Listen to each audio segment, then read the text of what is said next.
All right, welcome back to our study of the book of Joshua. Last week in class we began talking about the 6 cities of refuge that God put throughout the land of Israel.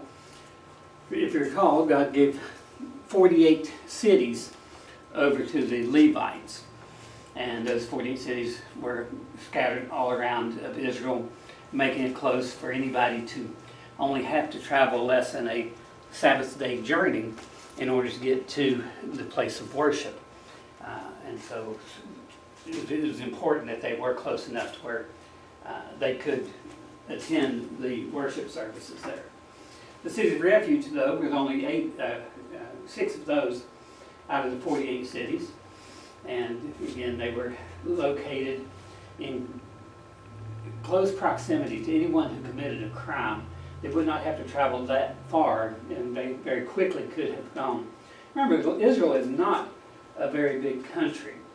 It may be 75 miles, 100 miles wide, and 200 and some miles from north to south.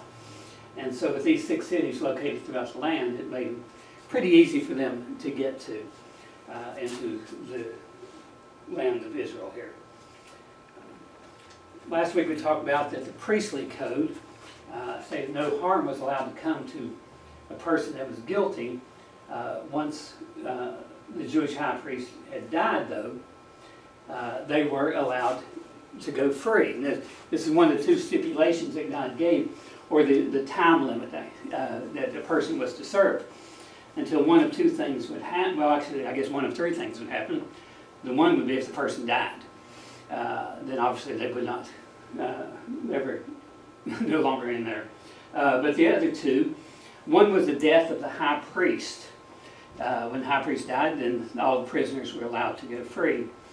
And then the other was the sabbatical year, or year of Jubilee, where they would all, prisoners, slaves, everything was to go free. Now the Mishnah is a Jewish term. It's a Jewish book of oral traditions, or they would even say oral laws that God gave to them. And the Mishnah, interestingly enough, states, and I suppose there might be some truth to this, but again, this is Jewish oral tradition, not from the Bible. But it says that the high priest's mother would be the one to supply him clothing and food. So that way that no refuge in the city, no prisoner in the city would cause harm to the high priest by poisoning the food, what have you. And I guess that could be true. Interesting, but it's just not found in the Word of God itself. Makes sense of it. Deuteronomy 19 says, "Thou shalt separate 3 cities for thee, and if the Lord thy God enlarge thy coast, as he has sworn unto thy fathers, and give thee all the land which he promised to give unto thy fathers, if thou shalt keep all these commandments to do them, which I command thee this day, to love the Lord thy God, to walk ever in his ways, then shalt thou add 3 cities more for thee, besides 3 cities." So primarily the 3 cities were given, but because God here allowing the population to grow, then more cities would be needed as that population. So it would be 3 on the east, again, side of Jordan, 3 on the west side of Jordan. So God gave provision for that. Verse 11, we're looking at reasons for a trial here in the first place. But verse 11 says, "But if any man hate his neighbor, and lie in wait for him, and rise up against him, and smite him mortally, that he die," so what we're looking at here, verse 11, is premeditated murder, "and flees into one of these cities, then the elders of his city shall send and fetch him thence, and deliver him into the hand of the avenger of blood." So a person who outright committed murder, and it was known that he committed murder, could not stay in one of the cities. He can flee there, but the village that he was in, city, would send for him and bring him out, and then the avenger of blood, which would be the nearest kinsman, would execute him. Remember Genesis 8, or Genesis 9, Genesis 9 says, "Whoso sheds man's blood, by man shall his blood be shed. So, because this person committed murder, then execution, capital punishment, was what God gave at this time. Verse 13, thine eyes shall not pity him, but thou shalt put away the guilt of innocent blood from Israel, that it may go well with thee. Now, remember the sin in the camp idea here.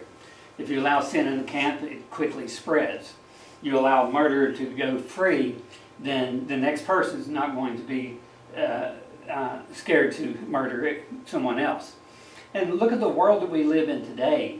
In the United States alone, we have let so many people go off of a technicality that it's absolutely ridiculous. Now, I believe in people's rights, and I believe that a person should be investigated completely on whatever charge, and not just assume they're guilty, but to make sure that there's strong evidence. But when that strong evidence is in place, then the punishment should fit the crime. And so it's very important to do that. And because in our society today we don't do that, we have crime running rampant throughout many of the cities today, and even in town not too far from here, Kernersville. I heard recently there was one of those smash and grabs where a large group of people run in the store, tear up things and steal things, and run out of the store, and nobody stops them. Why? Because nobody's going to stop them. I mean, the way the stores are today, they make allowances for these things. But the problem with that is the store is not going to lose money. They're not there to lose money. They're there to make money. So if $1 million of inventory is stolen, that means we're going to raise the prices over $1 million to make it back. And who pays for that? Well, the people who are not committing crimes. And so we are living in a very troubled time because of this. Verse 13, thine eyes again shall not pity him, but thou shalt put away the guilt of innocent blood from Israel, that it may go well with thee. And the judges shall make diligent inquisition, and behold, if the witness be a false witness, and hath testified falsely against his brother, then shall you do unto him as he had thought to have done unto his brother. So shalt thou put the evil away from among you. So you think about this. This is the law, that if I accuse somebody of murder and they're not a murderer, and I lie, I bear false witness, then I'm guilty of the murder, in a sense. So very strong laws there. But if they are enforced, then there's not going to need to be as many enforcements, because the crime rate will go down. When there's no enforcement, the crime rate goes up. So if you were just guilty of lying about somebody, it was a major crime. And again, our society today, people sue one another, frivolous lawsuits, like a guy in California that wanted to sue Texas Pete because Texas Pete's not made in Texas. Made in North Carolina, and the label clearly shows that, always has. And yet, he thought he was going to get something out of it. Well, what should happen is anybody who sues somebody over a frivolous lawsuit like that, they should be found guilty, and not only pay all the lawyer's fees. I would think that it would be a good idea to put them in jail for a certain amount of time. If you do that, there'd be a lot less frivolous lawsuits. Now, again, I'm not against lawsuits in and of themselves. I don't know that I could ever sue anybody. But the point is, people just want to get rich, and they think, well, I'll do this, and maybe I can get some money out of it, because these large corporations, they don't want bad publicity, so they'll just give me, $150,000 under the table, and nobody will know how much they gave, and the case will be settled out of court. Well, again, that $150,000 paid out means that company is going to charge more money for their product. Therefore, the non-criminals are going to have to pay for that. And people don't understand that sometimes, that there is a price to pay. Verse 19, then shall ye do unto him, it's talking about the false witness, as he had thought to have done unto his brother, so shalt thou put the evil away from among you. And those which remain shall hear and fear, and shall henceforth commit no more any such evil among you. See, that's the key, isn't it? I mean, if the laws were enforced, then those that hear about this are not going to commit the same evil. They'll know that that's a consequence for my action. And that's what the Bible teaches us, that there is a consequence for sin. And people think that they're getting away with it because they don't see a consequence. And the problem is, it's not that they don't see a consequence. What they really don't see is a blessing. Because God's not going to bless people like that. God may have wanted to bless a person, but because of their sin, they lost that blessing. Verse 21, very familiar passage. And thine eye shall not pity, but life shall go for life, eye for eye, tooth for tooth, hand for hand, foot for foot. Meaning that equal justice among all. And so it is very important for Israel to note this. And if they would have followed this pattern throughout their history, they would not be in the situation they're in today. They would have accepted their Messiah years ago. So we see 4 reasons for a trial. First one, complete innocence. This arrives when someone's killed. A lot of the suspect is fulfilling their legal duties. In this case, he's not sent to a city of refuge because it was an accident, a true accident. The person not in any way mean it. It might have been that his ox killed someone, and that, of course, that man couldn't control it. But after that ox killed one, then you get rid of the ox. And we kind of have that idea in play today in the United States. If an animal kills someone, usually that animal is what we call put down. Negligence.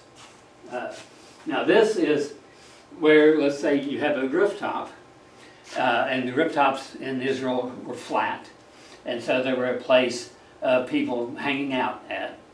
And the law stated that you need to have a barrier or a fence around the top of your house and nobody would fall off.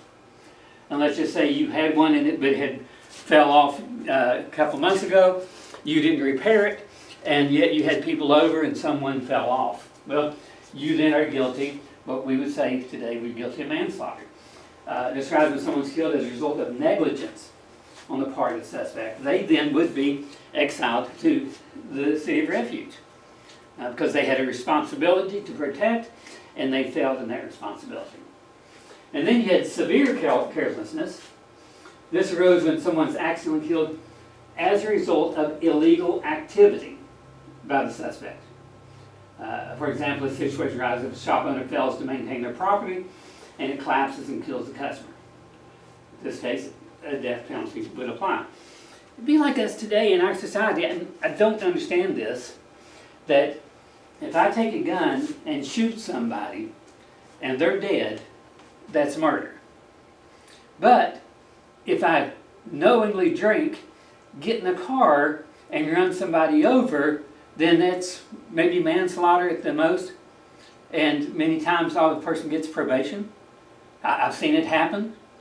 It doesn't make any sense. The person's dead whether you hit by a bullet or hit by a car, but our society says, well, but drinking and driving is okay. That's exactly what the law is stating, that if you can get away with murder. And so definitely should be applied. And then, of course, murder itself, that we mentioned before in the last verses we read, that just outright murdering somebody, then you were to be put to death. And that does make sense. Well, it should make sense. It does make sense to some people today. Caleb, Joshua says here, or actually Moses wrote, but my servant Caleb, because he had another spirit with him and hath followed me fully, him will I bring into the land wherein he went, and his seed shall possess it. Of course, he possessed Hebron. And Hebron was one of the cities of refuge. During the wilderness journey, Caleb followed the Lord. Followed it for 45 years. And nevertheless, Joshua 14 says, my brethren that went up with me made the heart of the people melt, but I wholly followed the Lord my God. And Moses were on that day, saying, surely the land which wherein thy feet have trod shall be thine inheritance, and thy children's forever, because thou hast wholly followed the Lord my God. And now behold, the Lord hath kept me alive, as he has said, these 45 years, even since the Lord spake unto this word unto Moses, while the children of Israel wandered in the wilderness.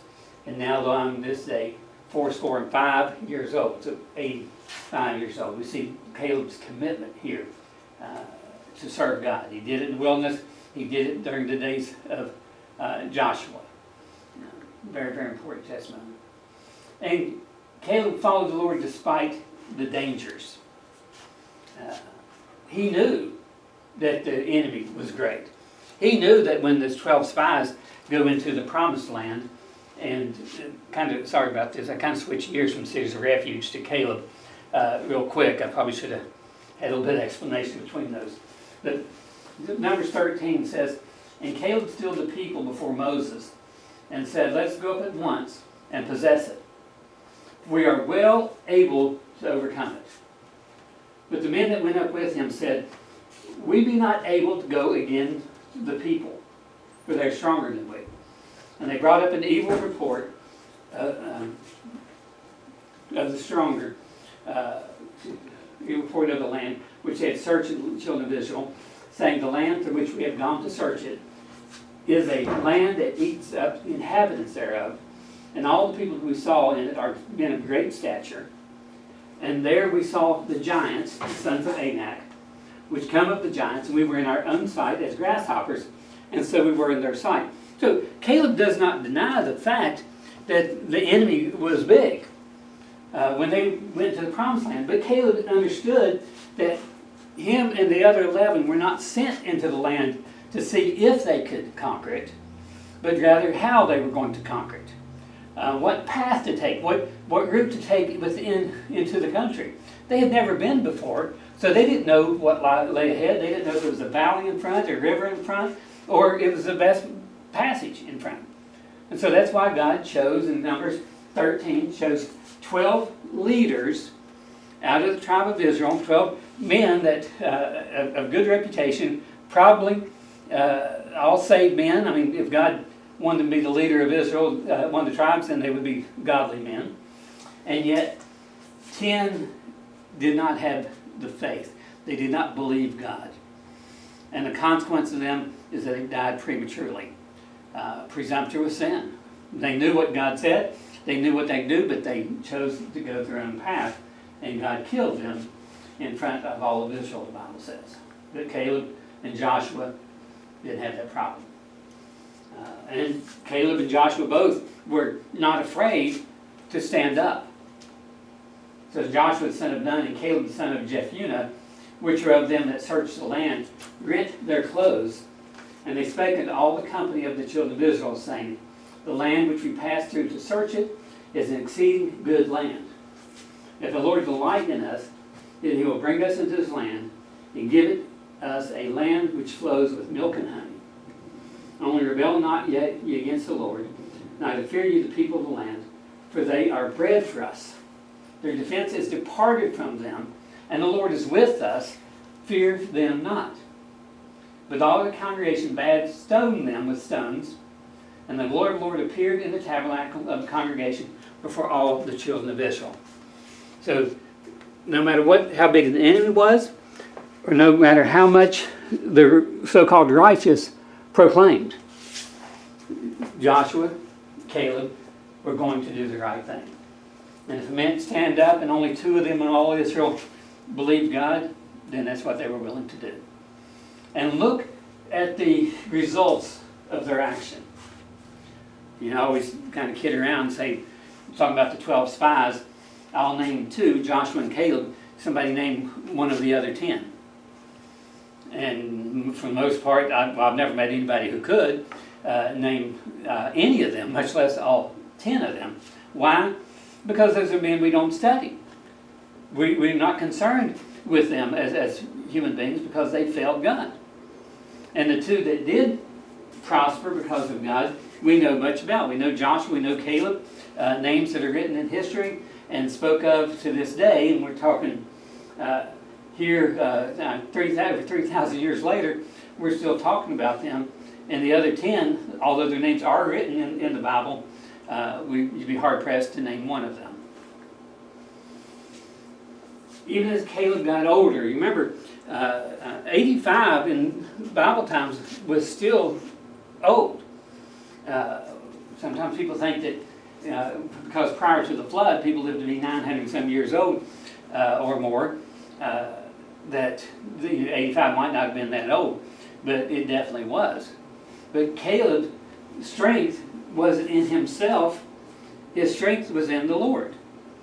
And therefore that's why he prospered. Verse 14, or chapter 14 of Joshua, verse 10 through 12, says, "And now behold, the Lord hath kept me alive," this is Caleb who's talking, "as he said, these 45 years, even since the Lord spake this word unto Moses." So the wilderness journey, and after 5 years after the wilderness journey, 5 years into the book of Joshua, the people had served God and they fought against the enemy as Caleb was, and all the others. They were busy fighting, and then at the end of the fighting, when there was time to settle down, Caleb reminded Joshua, and I'm sure the other leaders, that God gave me this mountain, Hebron, and I want it. I'm going to take it.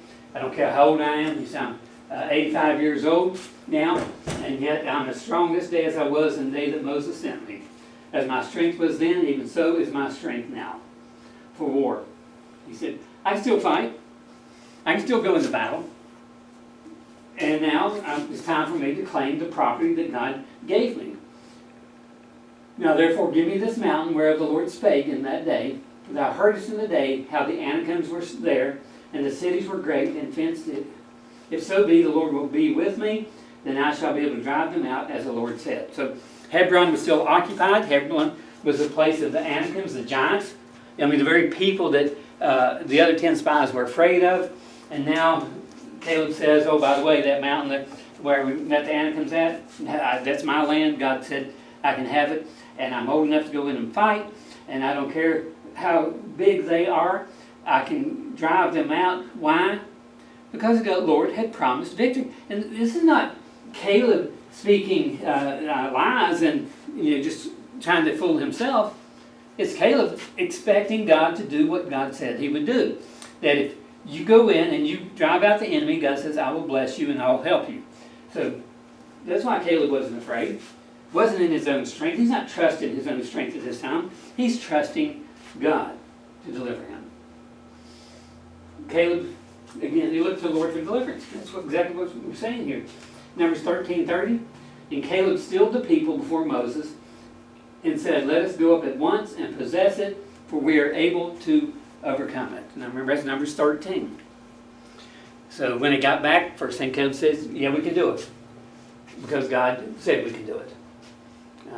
Very, very important promise there. Chapter 14, he knew the Lord would be with him. He said, and Joshua son of Nun and Caleb the son of Jephunneh, which were of them that searched the land, rent their clothes, and they spake in all the company of the children of Israel, saying, the land which we passed through to search it is an exceeding good land. If the Lord delight in us, then he'll bring us into this land and give it. Now, again, look at the prerequisite. Caleb knew that God wanted them to have land. God told them they could have it, so he understood that. But he did understand that we can have this land if we do good. Not just because we're God's chosen people, but if we do good. If the Lord delight in us. Does the Lord delight in sin? No. Caleb understood this. And so he knew his heart was right with God. Verse 8, if the Lord delight in us, then he will bring us into the land. He give it to us, a land which flows with milk and honey. Now if you go to Israel today, one of the first things you will notice that Israel is not a land that flows with milk and honey. Why? Because of the trouble that Israel's had over the centuries. During the Crusades, it's said that the Muslims were fighting the Catholic Church for possession of the land, and if Muslims felt like they couldn't have it, so they burned the land. And because of that, to this day, the land still bears witness to that. A lot of desert areas. And it's not because of the climate. The climate in Israel is pretty close to what it would be maybe South Carolina up to the border of North Carolina. So they have seasons, they have rain, they have snow, they have all that. So why doesn't the land recover? Well, because the judgment of God. And so it goes on to say, only rebel not ye against the Lord, neither fear the people of the land. Again, for they bread for us. Caleb says, I'm not afraid of them, I'm going to make a meal out of them. And he was willing to do exactly what God had called him to do. Caleb was noted for having a different spirit, a different attitude. But my servant Caleb, verse 24 of Numbers 14, because he had another spirit with him, and has followed me fully, him will I bring into the land where he went, and his seed shall possess it. This is different than the spirit that the 10 spies had, who didn't finish God's work. But the men that went up with him said, we be not able to go up against the people, for they are stronger than we. Different than the spirit in the rest of Israel. And the congregation lifted up their voices and cried, and the people wept that night. And all the children of Israel murmured against Moses and against Aaron and the whole congregation, and said to them, would God that we had died in the land of Egypt, or would God we had died in the wilderness. And how quickly people turned. And think about this. The events that just happened, and this is the attitude of the people. The 12 spies come back. Joshua and Caleb says, yes, we can take it. The 10 spies say no. And now you're standing in that congregation watching these events take place. And after the 10 spies say, no, we can't do it, God kills them in front of you. And then you turn right around and murmur against Moses and against Aaron. And even said, it'd be better if we died in Egypt. It'd be better if we had died in the wilderness to come in here. I mean, did they learn anything from their parents? I mean, the parents, because the parents sinned, you see the consequences of that. And now in the wilderness, they knew what happened, that they were in captivity for a reason. They now see God's actions, and they turn right around and complain. I mean, the children of Israel, what a sad commentary here for them. They watched their parents in the wilderness for 40 years murmur against God. And as soon as something does not go the way they want, because remember what happened here, after God said no, the Bible tells us, it says then, after God killed the 12, or the 10 rather, that they got up early in the morning, went up to the mountain, and said, lo, we be here, and for we have sinned, and we will go in. So God said no, kills 10 people in front of you, and then you turn around and say, well, we're here anyway, and oh, by the way, God, yes, I sinned, sorry. Now, I'm going to go into the promised land that you said that I couldn't go in. No, God says, no, if you try to do it, you'll die. And those that try to do it will die. So Caleb is given to us as a great example. And maybe, I don't know if we talk enough about Caleb in our churches today. The importance of having godly examples from the Bible. Men we know of their testimony who, they were not perfect in all their ways, but men who got it right, men and women who got it right. They saw the blessing of God and they wanted more. Caleb as a leader, in 13 says, then thou be men, that they may search the land of Canaan, which I have given to Israel. Of every tribe of their fathers shall you send a man, every one a ruler among them. So Caleb was one of these. Selected in the first place because of his testimony. Numbers 34, 18 and 19, and you shall take one prince of every tribe to divide the land by inheritance. And the names of the men are these. Of the tribe of Judah, Caleb, the son of Jephunneh. So right now, right before they go into the promised land, God says, I'm going to divide them out by land for an inheritance. And he chose Caleb. Because Caleb was a servant of God. He was willing to do whatever it is that God told him to do. First to spout the land, then even to divide the land. 14:24, but my servant Caleb, because he had another spirit with him, and has followed me fully, him will I bring into the land where he went, and his seed shall possess it. So God, again, mentions by name Caleb. So that time came, he'll get the land. He's an example of faith and courage. Faith, he believed God. He believed what God said, and he acted upon it. That's faith. Caleb stilled the people before Moses said, no, y'all be quiet. These 10 says we can't do it. No, we can do it. Let's go up at once. I mean, we're here. We're right now. Hurry up. Let's go into the land and possess it. 14:8-9, the Lord delights in us, and he will bring us into his land and give it to us, a land which flows with milk and honey. Only rebel not ye against the Lord. Now to fear the people of the land, for they are bread for us. Their defense is departed from them. And the Lord is with us, fear them not. The problem here is that they're still in the wilderness now for another 37 and a half years more. 38 and a half years more. They were about a year and a half into the wilderness journey when these events took place.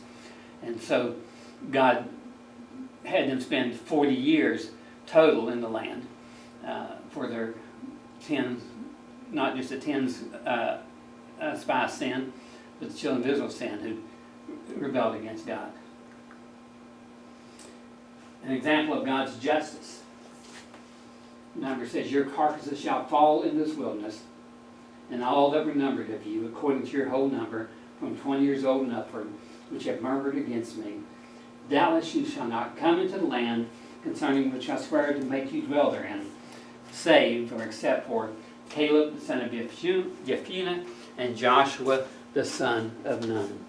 So what a great testimony that we see here with Caleb and with Joshua. How important they are. And we'll continue here next lesson with the example here of Caleb and Joshua.